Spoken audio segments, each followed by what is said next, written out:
again, talking about noise, the podcast for your life. Your musical life. I'm one of your hosts, Art Moore. I am your other host, Eric Hansen. And welcome to the show. Welcome to the show. Nice. We got done just in time for the music. I was going to say it's a podcast for your life. Yeah. I mean, like anything you're doing, you should be listening to this podcast. I know, right? Whatever's going on, this is the podcast. Yes. Absolutely. We discuss all things that are important, namely music. That's namely it. Music. And that's the end of it right there. So I was actually talking to a friend about mainly this. our music. I know, right? I was talking to a friend about this, and we were discussing whether it's more difficult to actually succeed in the music world than any other entertainment realm, which includes like sports, acting, everything. Twittering. No, not Twittering. I don't know if social. Well, maybe that's becoming like. No. How about YouTubing? Yeah. Well, that's part of it, I guess. Yeah, that would be more a corollary instead of an actual thing. But no, I think like music as like an entertainment segment is very, very difficult to break into. I think it is, and mainly because the money has disappeared. Yeah, like there's no money in, and this will happen with TV as well. The more Netflix and Hulu are giving us everything at a subscription price, you know, the more and the less that people are actually watching network television on the actual broadcast.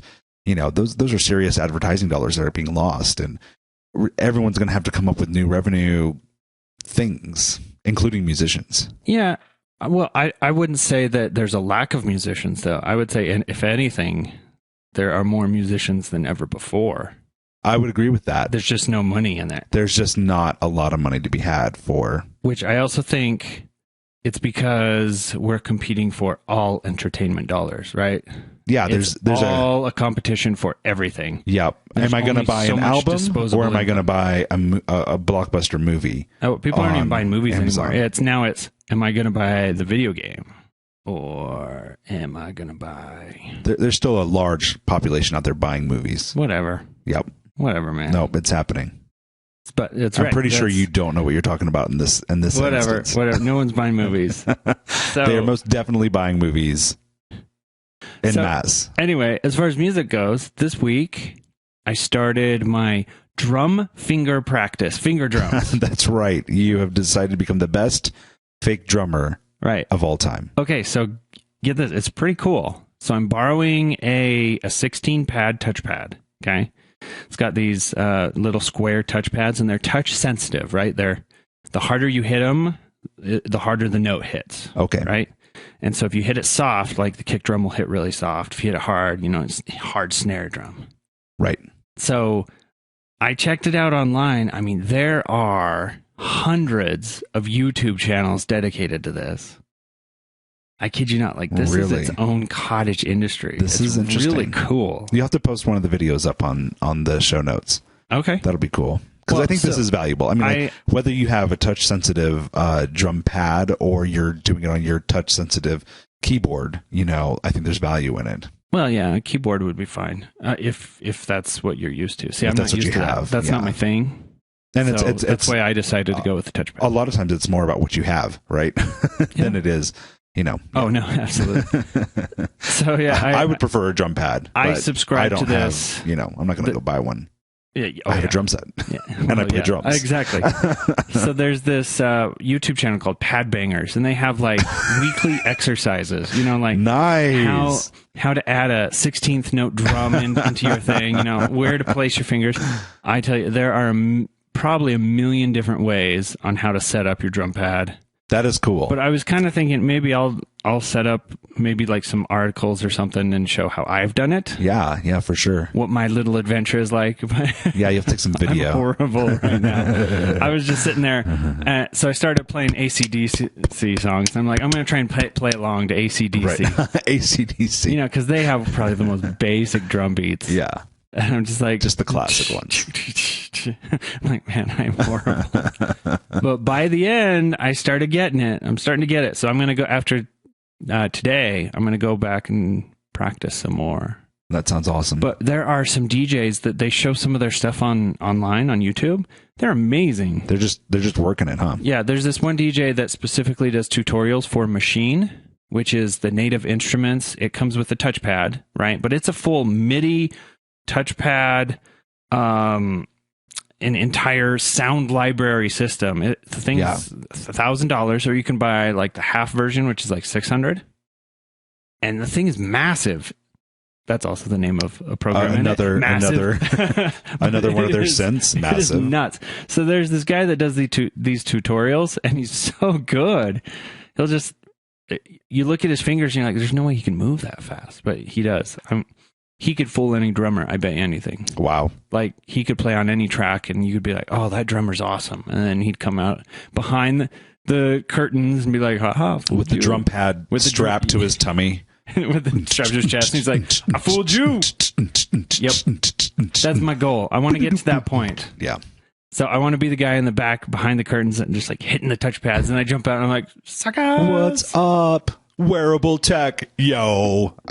No. I don't know why this has to be strapped to you, but I feel like it does have to be strapped so you can drum and run around the stage at the same time. That's what I feel like. I'm actually thinking, instead of the double-necked guitar, I'm going to go for double neck, or just the guitar, but then have the drum pad on the bottom of the guitar. Yeah, I've seen that. It's really cool. Duct taped. Yeah, well, I mean, because that's professional. There's ways to attach things besides duct tape. What? There is. What? What are you talking? You're talking crazy stuff. Self-adhesing Velcro would be great. Yeah. Because then you could rip it off with that satisfying rip. So, anyway, that's Adventures in Touch Padding. It was fun. Awesome. And the rest of... Oh, I just want to say, before we jump into the news, my wife criticized me for critiquing Adam Levine in Maroon 5. What? And saying, you know, he's far more talented than you give him credit for. I was like, okay, fair enough. I hate them. I hate Maroon 5. Talented they may be. After going through their catalog and listening to all their new stuff, just to make sure I wasn't being overly critical, I hate them. If you're listening, friend of the podcast, Adam Levine. Friend of the podcast. Yeah, he's listening to us. Stop writing music now. We're not listening to him. Why would he be listening to us? I liked early Maroon 5. I loved that, that one. Serious? I never liked that one video with John Travolta's wife. What's her name? Kelly something. Okay. You don't remember that? Anyways, that was a good song. I liked that. It was very popular at the time, and I liked that. I haven't really followed them very much. As my wife asked me, she's like, "You don't know any of the songs that I know." She like sings them just around the house, and I'm like, "I know." It's because I'm really kind of like looking into like more independent, artists. And she's like, "You're such a hipster." I know. I kind of feel just saying that right now. I'm like, I hate everything. Oh man, I hate your stupid pop music, you pop lovers. But that's mainstream. Just listening to it. So we're actually going to critique some of the lyrics to their song "Animal." Oh, great! Later on, sounds good. We'll kind of dive into that. Cool. Anyway, news. It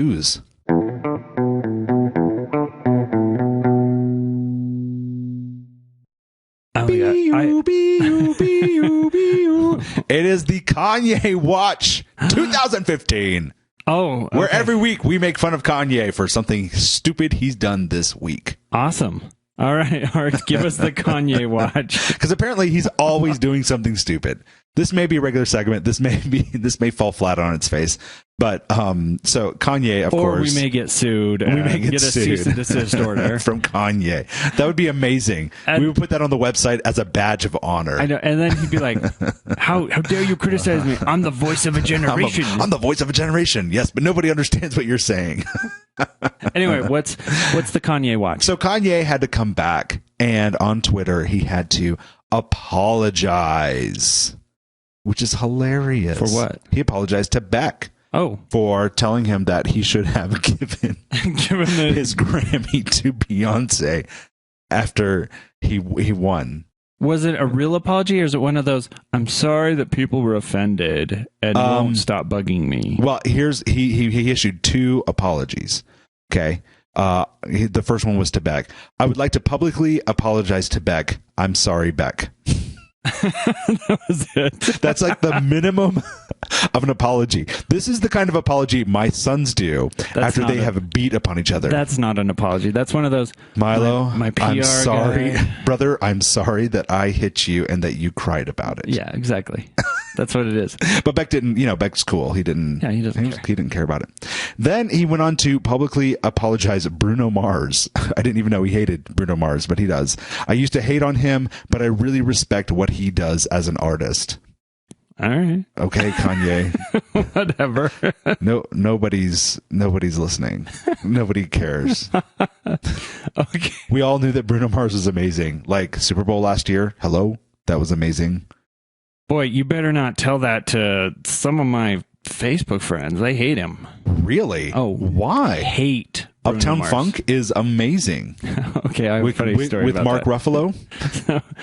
That's not who plays it. So the other Mark last night, Ruffalo is the Hulk on the Avengers. Yes. Last night I took the kids. I had to go get my skis tuned or whatever, so I let them run through Shields, and they love that song. So they're screaming "Uptown Funk You Up, Uptown Funk You Up" at the top of their lungs. Yep. Running through just because I think it's the funniest thing. Is the music playing overhead? No. They're just saying it. Uptown Funk You Up. Yeah, as loud as they can. And sure enough, the lady behind me in line was like, "Boy, that's really dirty for those kids to be saying that." Come on. Part of me was like, "Yeah, that's awesome." Keep singing, kids. I love louder. my kids. I love my kids. Yeah, that's what I expect out of your family. Okay, so Kanye watch. Put it on the board. That's right. We'll be doing another Kanye Watch 2015 next week. That's right. I don't know why it's a French police siren, but it is. So I'll take an actual sound sample for that. So I got two news items. Two news items. One relatively interesting and one just kind of like, huh? Okay, so I'm listening to online radio. I forget what I was Pitchfork Radio.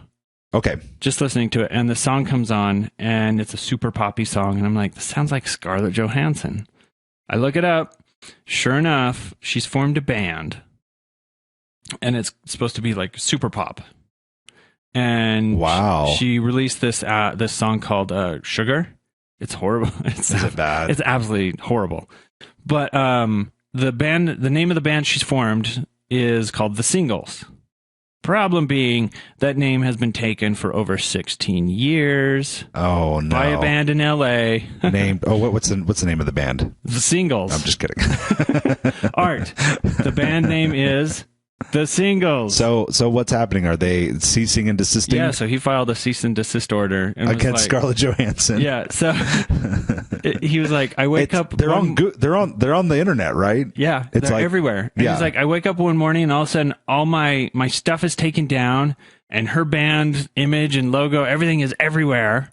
He's like, all this work I did for 16 years vanished overnight. And I'm like, huh. I guess star power, right? Oh, star power sucks. So yeah, he did a cease and desist and it all has to be taken down. Oh my goodness. But it's like, oh well. Poor dude, that would suck. So I'm expecting what I mean, publicity, right? I mean, this is the way to get great publicity for what you're doing. I guess. I mean, I could go check them out. I guess maybe they'll become a pick of the week. I don't know. Maybe they'll. Yeah, I mean, we should check them out now. Maybe we should see if they're any good. Where are they located? L.A. L.A. Yeah. Okay. Which is probably the worst place to have a band right now. Like, how do you make it in LA as a musician? There's just everything. Like, if you're a recording artist, if you're recording like a session drummer or session musician, I can see how that you can make a living doing that. But I know. If you're just some Joe Schmo with a guitar and you're like, no way, I'm gonna play in this coffee club and coffee shop and they're gonna be like, yeah, you can play here, but it'll cost you $300. Yeah, it's like, yeah, exactly. Okay, stupid LA. Everything's stupid for me today. I'm just in a stupid mood. Stupid Kanye. I would say stupid Scarlett Johansson, but no, carry on. Yeah, carry on. Just she gets a pass. Whatever you want to do. Whatever. It's all happy. Just do the next Avengers movie. Frolicking, la la la. I think we should get a Black Widow movie at some point. I would like to that. Yeah. I think it would be good. I'm pretty sure everybody would like that. Yeah. Didn't she do a movie? She just did a movie where she was a secret agent. She did Lucy. Thing. Lucy, that's it. It was horrible. Oh, that's sad. I never saw it, but it was horrible. Okay. I hated it. It was stupid Lucy. Stupid Lucy. Okay, so I was online. The DJs Diplo and Skrillex. Okay. Skrillex. Now, Skrillex, we talked about him. He's out of the game, right? No, he's still in. Oh, okay. So they did a 24-hour live streaming set online. That's cool. And decided to like tag team on this. So I decided to check it out and listen to it while I was working. By the end of it, I swear they were as high as could be. Like, I kid you not. It was hilarious. They're like playing this music. He's like, dude, we got like an hour left and life is so good. I love everybody. I love you all. It's just so, I love you. Can we catch that on YouTube or someplace? I'm not even sure. You would probably 24 hours of streaming 24 video? hours of, YouTube sounds like a place for that. Yeah, 24 hours of streaming, and it wasn't video. It was just their set, right? Oh, so just audio. Just okay. had a counter. Yeah. So weird. I know, it was so weird, but it was really funny. But it reminded me, I was like, remember that time we had like that 5-hour gig at that bar and we left you alone and you played for like an hour of it yourself. By myself. I played for a full hour. Yeah. And then by myself, making up, like just whatever it was that I had practiced that morning, that's what I was playing. Yeah. You know, and we ridiculous. show up and we finish our set in half an hour and then we're like, hey, let's just make stuff up now. Yeah, we just jammed. We became a jam band and everyone yeah, you kept up coming with like really cool riffs and our bass player was like, oh yeah, I can get down with that. I'm like, what key are we in? What are we doing, guys? That was fun. Is this what we're doing? No, Art, shut up. That's not what we're doing. Yeah, so like by 1 a.m., that's when we were like, I love all of you out there. Everyone's awesome. It was like the Dragon's Lair or something. That's what it was called. Weird name like that. And so all they showed was horror movies on the TV as well. Yeah. So like we were just watching horror movies. Yeah, that's right. We were playing a 5-hour gig watching horror movies and no one was paying attention. No, people were paying attention, but they were drunk. They were so drunk. Yeah. They would come by and just be like, dude, can you play me this one song from this one band? One of the many wonderful gigs we had in our career as I miss gigging. It was failing fun. musicians. Anyway, last thing I just want to talk about. So, since I signed up for a, what's it called? Music production, BMI, the company, they sent me this thing. It was like, hey, just to let you know, we're going to be releasing all worldwide releases the same time we release US releases just to accommodate the global consumer base with the US consumer base. And I was like, wait, you're not doing that already? Like, huh? Oh, there's a lot of red tape in that. I know. It's really weird how much red tape there is. So, yeah. And they were like, yeah, it's a big deal. We're going to be releasing it all at the same time. I'm like, okay, great. Good for you. I thought that was something I had already signed up for. I know. That's like, what you're saying. Thank you. Anyway, just kind of weird. That's all I got for news. So, moving on from the Kanye watch. I mean, great day already. How do you move on from that?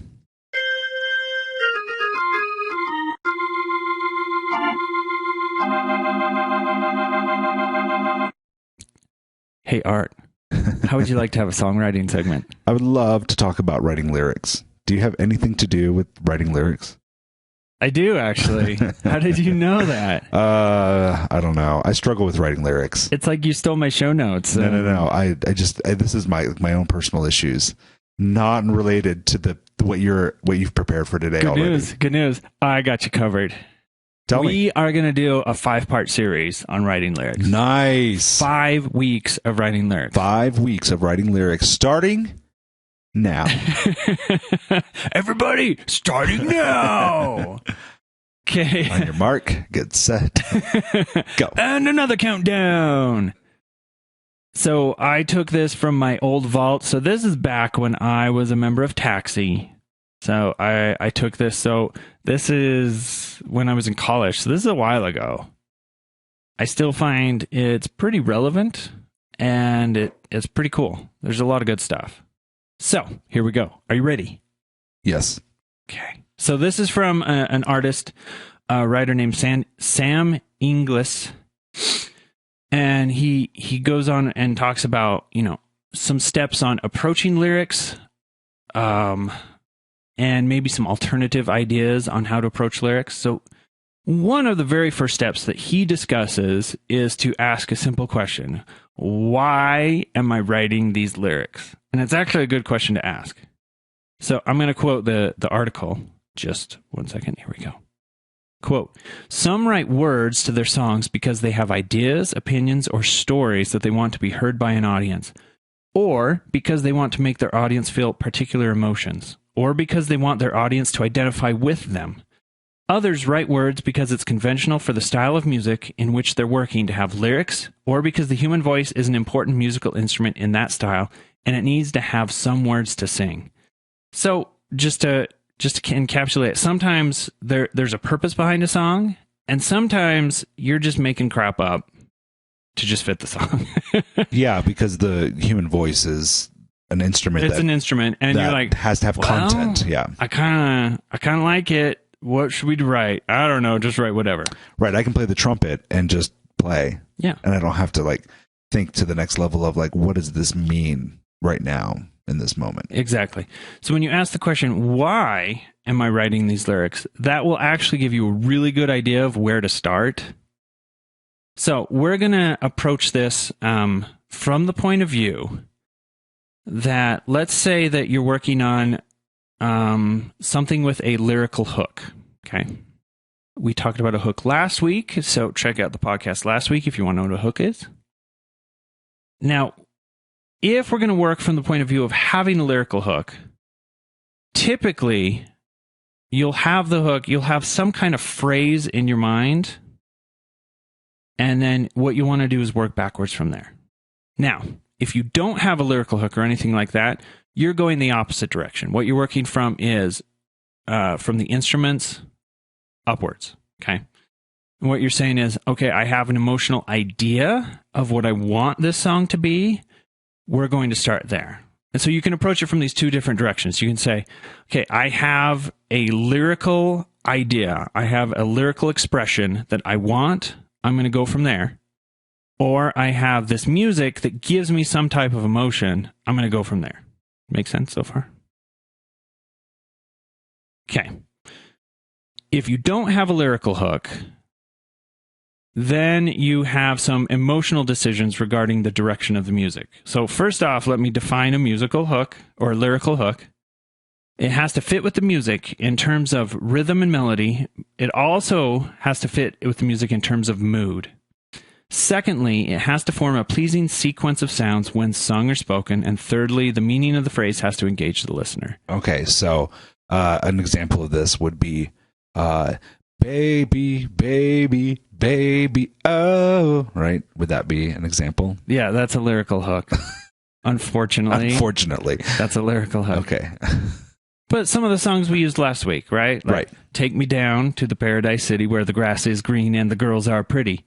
It's actually, that's a poem, right? Right. And that's very lyrical. And it flows well. Sounds kind of cheesy, but it flows well. But in the hook, like in the song and the hook, it works. Cheesy is not necessarily cheesy in music. Yeah. So now you can start with, if you're going to go with the hook approach, right? Start a song from a hook. You can invent a phrase that just sounds cool. You can go that direction, okay? If you do that, invent your phrase that sounds cool and work backwards from there. Like, okay. La la la la la bamba. I'm just kidding. Okay, there we go. That would not. That's I believe that's an actual word. I don't even know, so I don't speak Spanish. For example, you got some examples here. Good. We could say the phrase "shake it off." Right. Okay. Taylor Swift. Right. Very recent. That's actually a common phrase that's been around forever. Shake it off, man. You're all good. Just shake it off. It's all good. Walk it off. Right? Shake it off. You're just making stuff up out of nowhere. Yeah. Okay. If you actually have a message for the song, then the ideal hook is one that summarizes or expresses that message in a concise and neat way. Right? So we've got two approaches to this lyrical hook. We can approach it as if we want to just make it up out of thin air. Just sounds cool. Right. Work backwards from there. Okay. If you have a hook that just sounds really cool, it may not even matter what the rest of the song says. And you will find a lot of pop music actually does this. Yeah. Okay. If, on the other hand, you do have some type of message you're trying to convey, then you do want to find a concise way to state that in your lyrical hook and work backwards from there. Okay. So working backwards still from the lyrical hook. Mm-hmm. But if the song is not just something catchy, but has a meaning to it, then you've got to work backwards from that way. Exactly. Now, there is, coming from the other point of view that we were talking about. In general, this lyrical hook would be the chorus, right? Part of the chorus? Exactly. Yeah. Or just right after the chorus. Okay. Something you say during or right after the chorus. Okay, gotcha. Now, as far as coming from the other direction, you've got your instrumentation and you're trying to build the music from there. What this point of view says is that you already have an emotional direction the song is taking you. You're just not quite sure how to express it yet. Okay? Okay. That's when you start building the lyrics from the ground up. You're not going to start with the lyrical hook. You're going to start from verse 1 and move on. Finish verse 1, do the chorus, finish the chorus, right? So this is starting to really take us on an emotional journey. Right. From beginning to end. And we do that through writing the lyrics in kind of a... This isn't necessarily a story that's happening. This is the... And that's my next point. Right. This is... There are two forms that both of these points of view can take. Okay? You can do it in the form of, I'm going to tell a story, and I'm going to have a coherent, almost a plot within the story. Or I'm just going to express a set of ideas and relay them in lyrical form. Right. So those are the two methods you can go about doing it. Okay. Now, the lyrical hook one is the easiest one to work backwards from. The one, and obviously you can use a combination of the two. You can have a lyrical hook and use, kind of the musical inspiration come together, Some artists are better at starting with lyrics and working backwards, and some are better at starting with instrumentation and working forwards with lyrics. I am the latter. I work with instruments and then go forward. But when I play a song, I have an idea and I already know what the song is roughly going to be about, and then I start building it from there. So would you say that your songs tend to have that emotional content in them, or do they tell a story? Mine are typically a set of ideas that are put together in lyrical form. Okay, they're not a story. So not a story, a set of large-scale kind of philosophical ideals, concepts. Maybe. Yeah. Okay. If you have your lyrical hook, step back, look at the broad picture. Okay. There's a style of writing called freeform writing, which is simply you put your pen to paper and you go. Yes, I have participated in this style of writing many times. And it's actually fun. It is fun. And you just write down whatever it is. Whatever. And for me, it's typing. I'm a typist, so I I just type and type and type and type and type. Sorry, type. Pen to paper. No, that's not that. I mean, lots of people still do that. But for me, it's I'm on the computer. That helps me. And you go as fast as you can. Don't care about spelling. Just go and let it go and let it go and let it go. And then finally come back to it. Look at what you've got. Also, I've heard a lot.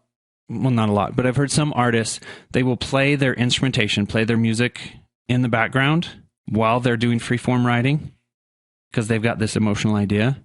And then they look back over their notes, what they've just written while they were listening to it, and an idea comes out to them automatically. Also, it's a very easy way to find a lyrical hook that way. Yeah, it just kind of pops out at you. Yeah, if you can record even on your iPhone or something just your the idea of the instrumentation behind it, I think that would really be helpful. And then the free flow, you like you have to accept like 90% of it's going to get thrown away. 95%, 98% of it's going to get thrown away. And that's the point. It's fine. vomiting your emotional content so that you can you can go through it and see, what it is that what's valuable to you. Okay, so I'm assuming you've swallowed something valuable and you're having to throw up. Yes, and that's what's going on. Exactly. I'm that sorry. was I don't know. Descriptive. Oh my gosh. So what a terrible metaphor. Okay, so I'm going to read the very last part of this segment, which is, quote, "The voice of the song also needs to be consistent. Does the lyric represent a person describing their own feelings, or talking to another person, or offering a neutral description of events? In other words, is the song in the first person, I went to the shops, second person, you went to the shops, or third person, he, she, it went to the shops?" Again, consistency doesn't have to mean that the voice of the song can't change, as we'll see, but it does mean that there has to be a good reason for it. In particular, it sounds very obvious and bad if different lines end up being in different tenses or voices simply because they have different number of syllables, which happen to fit the melody better that way. Right. The only way that this can work in different voices is if you actually have two people singing. Right. But don't do that. Have them each sing in the proper voice, that they're working on. So now, there is one voicing he didn't talk about in there. The fourth voice. That's when you will do something but haven't yet done it because you have to travel in the past to do it. Oh my gosh. And you create an alternate timeline, an alternate 1985, where Biff now controls the entire city. All of Hill Valley. All of Hill Valley is controlled by Biff. That's right. But then we need to go back in time and change that before they can change that. This is heavy, Doc. Jeez. But anyway, consistency is important. That's probably one of the rules. People say, there are no rules in lyrics, but I would say there are some rules. If you don't maintain some type of consistency, people will listen to it and go, yeah, that doesn't work. There's a problem there. Another great thing to do as far as getting into writing, go examine some of the writings of poets like Robert Frost. Yep. Robert Frost does not write in a lyrical formation, but he's very good with the poetry. Yeah, there's a book, The 500 Greatest Poems, and I've had that book for many years, and there we go. have read it, for a very long time, and it's very good for getting a good sampling of the best poetry out there in the English language. That's cool. It's definitely one worth getting. It's So one reason why I recommend Robert Frost is because he's very, very popular, and his most popular work, The Road Less Traveled, is not about what people always think it's about. Matter of fact, it's the opposite. And the idea, explain for our listeners. The idea that you have to read it and understand it. So Robert Frost was very specific. He was like, he said many times, you got to be very careful with that. Most people assume it means that you take the road less traveled, the less beaten path, and you'll be rewarded for it because you're more adventurous, right? That's not what it's about. All right. In the end, it didn't matter. Nice. Go read the poem. I'm going to go read it again. And then read what Robert Frost has had to say about it. It's quite fascinating. Oh, that sounds interesting. So it's not, and I agree with that, by the way. It's not what you think it's about. Yeah. And I kind of like that idea is you could have multiple meanings within a lyric. Multiple layers. Anyway, let's take a look at some examples. I'm going to give an example of what I consider mediocre lyricage. Baby. Just kidding. Okay, this is the song Rude by Magic. Gotcha. I call it mediocre because it attempts to tell a story, and it uses the story format, but it still comes across as inconsistent, in my opinion. Also kind of cheesy. Yeah, this is a good example. Let's listen. Okay, so let me start. First verse, and I'm not going to do it in the way they sing it, so you can read it as if it's a poem, right? We'll analyze it. You're not going to use the cadence that they used. Saturday morning, jumped out of bed and put on my best suit. Got in my car and raced like a jet all the way to you. Knocked on your door with heart in my hand to ask you a question. 'Cause I know that you're an old-fashioned man. Yeah. Can I have your daughter for the rest of my life? Say yes, 'cause I need to know. You say I'll never get your blessing till the day I die. Tough luck, my friend, but the answer is no. That's the first verse. Okay. I can already see a huge problem with that. Okay, so there's some phrasing phrasing.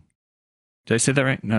Voicing problems. Voicing right? issues right there. And I've always thought that the voicing issues on this hurt it. Yeah, you can hear it, and you're like, who in the world is talking now? Wait, who's saying that? Who's saying you'll never get my blessing? So if you were to cut this out and put this in, let's say, my I don't know, college literary course, you'd fail miserably, right? Because for many reasons. For many reasons. But yeah, it says, to ask you a question, because I got to know that you're an old-fashioned man. Can I have your daughter? Say yes, because I need to know.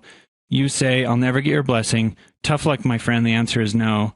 You're like, okay, my head's spinning. Yeah, and if you're not watching the video, you can't tell what's going on. Exactly. And even when you do, it doesn't make sense because the voice doesn't change, and it's hard to follow along. The first time I saw this actually was as a cover.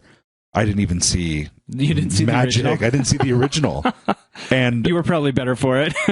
And I liked the cover better than the original for many reasons. But the voicing they did. I think they did it with two different people, and so it made more sense that way. Yeah. So anyway, go ahead.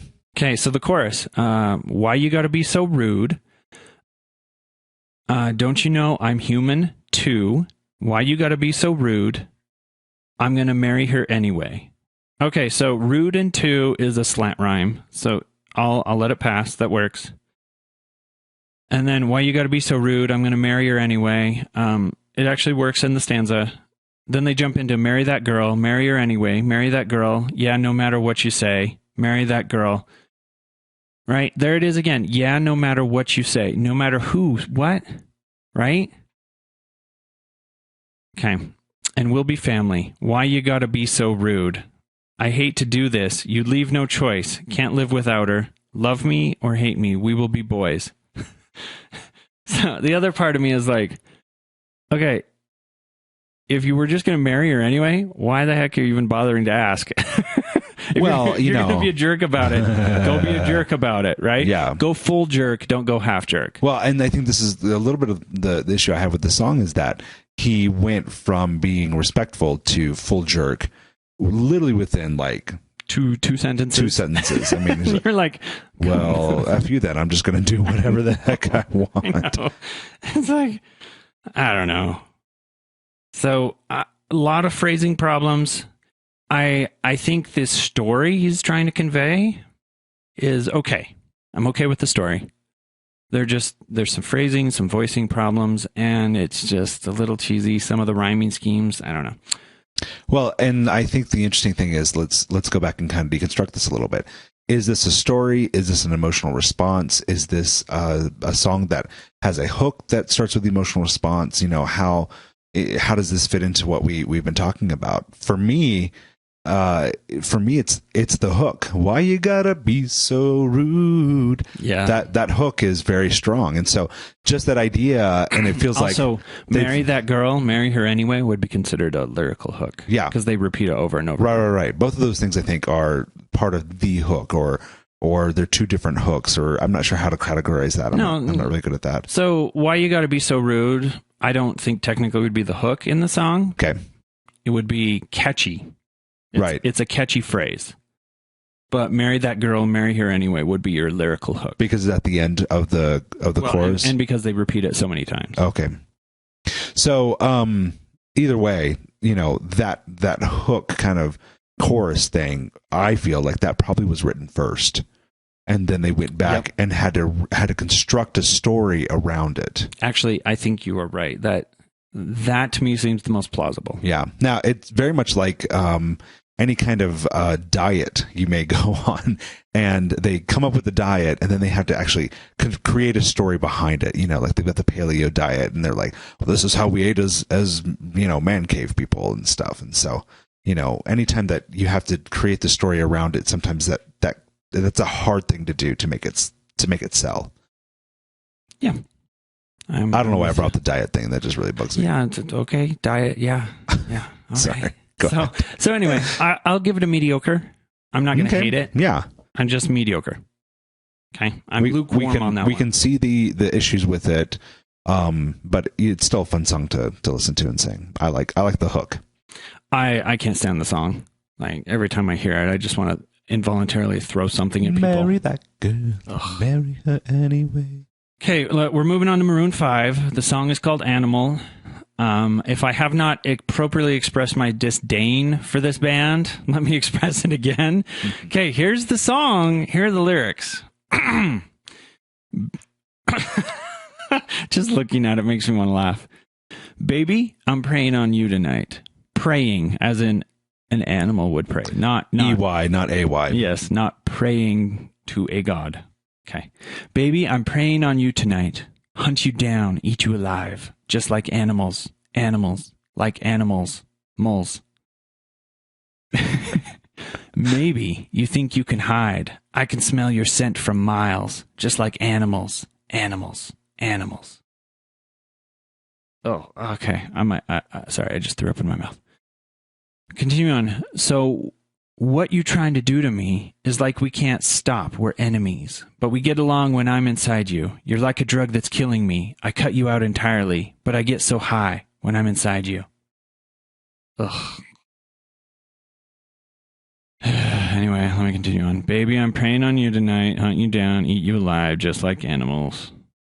Okay, that's pretty much the song. So, lyrically, I actually think these things work as a form of... Okay, lyrical hook, it's genius. Because singing the like animals, Right, animals, right, it's very catchy, and it gets in people's head, and they sing it over and over again without even knowing what the song is about. Right. Matter of fact, I catch my kids singing this out loud, and I just want to scream. Because I'm like, do you know how stupid that song is? And then I sound like the old dad, like, stupid kids, come here, you little... What was in... when you're young, what was in seems cool, but then what was cool changes. Okay, sorry. Okay, this is not a story, this is just a concept. The main concept is, for lack of a better word, sex, or sex appeal. Okay, that's what the song's about. I think it's deeper than that. Oh, really? I think sex is definitely part of it. Oh, what is it about, Art? I think that there's the animalistic kind of attraction that two animals have that's maybe not as controllable. Yeah, it's a sexual attraction, but that would be sex. No, but it's not just like... Yeah. Never mind. Go ahead. No, continue. No, I'm done now. I want to hear. You're going to make fun of me. I'm not making fun of you. All right. I am having a hard time articulating what I'm feeling about this. I shouldn't be so critical. We should be open-minded. It's hard for you to be open-minded about this band. I realize that. No, it's not. I'm yes, it is. Completely open-minded right now. Is. I'm totally open-minded to this band and this song. I love this song so much. Okay, baby, I'm praying on you tonight. Hunt you down, eat you alive, just like animals. I can smell your scent from miles. Tired cliches, obnoxious animal references. Sorry. Nah. I'm giving a complete thumbs down to this song, and I think the lyrics are horrible. Lyrical hook works, though. Lyrical pop music. Lyrical hook works. I am not dissatisfied with the lyrics myself. I think the idea of an attraction that you can't control, or an attraction that is very strong, sexual or otherwise, an animalistic kind of approach, that's a valid concept. I'm willing to work with that. I'm not saying it's not a valid concept. I just think it's tired, overdone, and it's cliched, and it's boring, and find something better to write about. Yeah. Okay. Be a real artist for once in your life, Adam Levine. My wife is going to kill me now. She's going to be like, why do you hate him so much? He's so pretty on The Voice. Oh my gosh. Okay. Here's some lyrics that I particularly like. The band Pearl Jam, song is Daughter. Okay. I think these are pretty good. You can decide for yourself. Alone, listless, breakfast table in an otherwise empty room. Young girl, violins, center of her own attention. Mother reads aloud, child tries to understand it, tries to make her proud. The shades go down, it's in her head. Painted room, can't deny there's something wrong. Don't call me daughter, not fit to. the picture kept will remind me. Don't call me daughter, not fit to, the picture kept will remind me. Don't call me. She holds the hand that holds her down. She will rise above. Don't call me daughter, not fit to, the picture kept will remind me. And then it continues on, then the shades go down. That is some deep stuff. I think man. it's powerful. Yeah, it is. The simplicity and what is left out is very powerful to me. The what is left out part is what annoys me and interests me. Yeah. At the same time. That's the thing, is like, you're like, oh, I want more. But at the same time, very intriguing. It's like, what are they doing here, and why am I a little bit lost? That's my thing. And I think the phrase, so I think, don't call me daughter, not fit to, the picture kept will remind me. That's the chorus. It's only catchy because they repeat it so many times. Right. It's not necessarily it's not a lyrical hook. Yeah, it's not. It's that concept, that larger concept thing. Yeah. So they're telling a story in this song, but it's a very vague story, and you actually have to find some of the meaning yourself. But one of the things I think that makes the most sense is right in the middle of the song. She holds the hand that holds her down. That's very powerful. That's a very hard sentence. I like that. That's gives me chills. I've known lots of people who have had that very experience. Yeah. And that's the other thing too about these lyrics, is that they speak to a broader experience range, right? Like, yeah, almost anyone can understand and like speak to this to a level. Yeah, I think so. Kind of like Uptown Funk. Just kidding.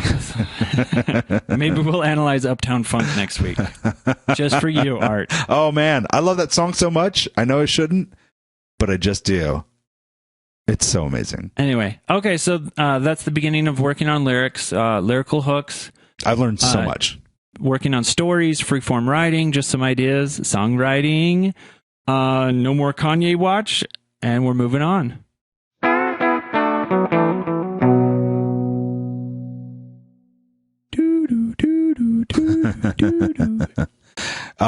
We are at our time. We don't have time for my segment today. Oh, did I take up too much time? And it's not that you took up too much time. The Kanye Watch 2015 took up too much time. Took up too much time.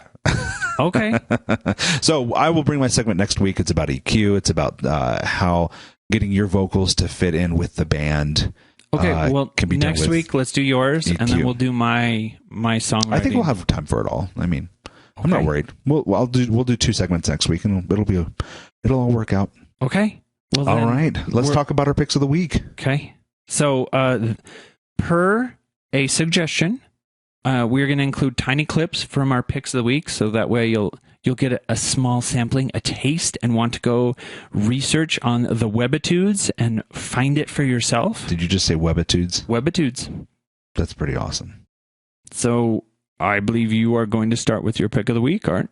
Yeah. So my pick of the week is a band called Flea. And they're... No. It's a band called Paper Aeroplanes. Oh, I'm having a hard day. Sorry. The song is called... sorry, I interrupted you. Yeah, no, you're absolutely right. The band is called Paper Airplanes, and... Aeroplanes, not airplanes. There's a difference. Because there is a band called Paper Airplanes, and I accidentally looked them up first. I'm kind of having a day. Can you just do my pick of the week for me? Sure. So there's a band called Paper Aeroplanes, and they're actually really cool. And here's a clip of their song, Flea. I breathe in and I depart little pieces of my heart in suspended animation. When your eyes cover mine, I fall gently out of time, overcome with hesitation. And we could flee the city streets alive. Small sampling. That's what I said. It's like a taster menu. I really like what they do with their vocals. Ah, man, their vocals are so good, and they all their acoustic instruments. Yeah, like it's just been mic'd up so well, and they really pay attention to what they're doing. Yeah, it's just really so good produced music. They've doubled her vocals, so she's singing the exact same line, but it's doubled up. Oh, it sounds so just tight. Yeah, doubling is a very good technique. Yeah, that's if you have the time and the money for it. It's a lot of work, but it's good. Yeah. All right. How about your pick of the week? Okay, my pick of the week is because all of my guitar students, for some reason, want to learn this song. Nice. It's Arctic Monkeys. Ooh. And it's Do I Want to Know? It's their latest one, but Okay. it came out like 6 months ago. All right. It's kind of old, but anyway, we're going to play the riff, and you hear the beginning because this is the riff everyone's learning. I've got it memorized. Here we go. Here we go.